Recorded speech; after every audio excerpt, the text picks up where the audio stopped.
குருவின் தினம் ஒரு சுவடுகளில் ஒரு மனு ராஜாவுக்கு 3 பெண் குழந்தைகள் பிறந்தாங்களாங்க. அந்த 3 பெண் குழந்தைகளையும் அவர் வளர்க்கணுங்கிறதுக்காக ஒரு குழந்தைய காடு நோக்கியும், ஒரு குழந்தைய நீர்நிலையை நோக்கியும், ஒரு குழந்தைய அதனுடைய நெருப்பு, அதாவது தீஜுவாலைகள் அதிகமாக இருக்கிற இடத்த நோக்கியும் அமைச்சு வச்சாராங்க.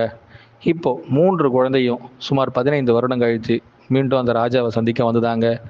இதில் முதல் குழந்தையான ஒரு குழந்தை காடு நோக்கி சென்ற குழந்தை, அந்த குழந்தைக்கு ஒரே ஒரு வகுப்பு தான் தெரிஞ்சுதாங்க.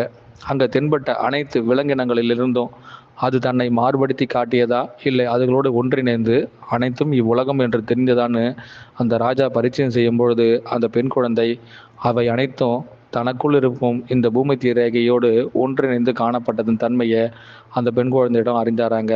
சரிங்க, இரண்டாவதாக வாழ்ந்த பெண் குழந்தை நீர்நிலைக்கு அனுப்பி வைத்திருந்தாராங்க.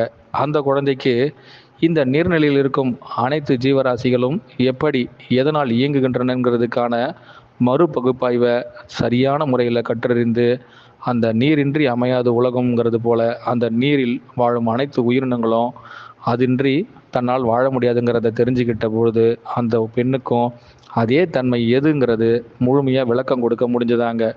மூன்றாவதா அந்த நெருப்புங்கிற தத்துவத்தை கண்டுபிடிச்ச அந்த 3வது பெண்ணுக்கு ஒரே ஒரு விளக்கம் மீண்டும் கொடுக்க ஆசைப்பட்டாலாங்க. அந்த நெருப்புக்கு இப்பேற்பட்ட விளக்கங்கள்லாம் எதுவும் தேவையில்லை.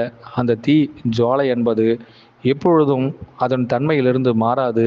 அது ஒருபொழுதும் அதற்கேற்பட்ட தன்மையை எது எப்படி ஏற்படுத்தினாலும் சரி, அது மேல் நோக்கியே எரியுங்கிறதுல உச்சக்கட்டத்தில் அந்த பொண்ணு சொன்னாங்களாங்க. இப்போது 3 பெண் குழந்தைகளுக்கும் அந்த ராஜா ஒரு மகுடம் சூட்டணும்னு ஆசைப்பட்டாராங்க. மும்முக்திகளுக்கும் அதிபதியாகிய நீங்கள் மூவராய் இருக்கும் பொழுதெல்லாம் உங்களுள் எது நான் என்பதை நீங்கள் புரிந்து கொண்டால் இந்த பட்டத்தில் நீங்கள் மூவருமே எனக்கான அதிபதிகள்னு சொல்லி முடிச்சாராங்க.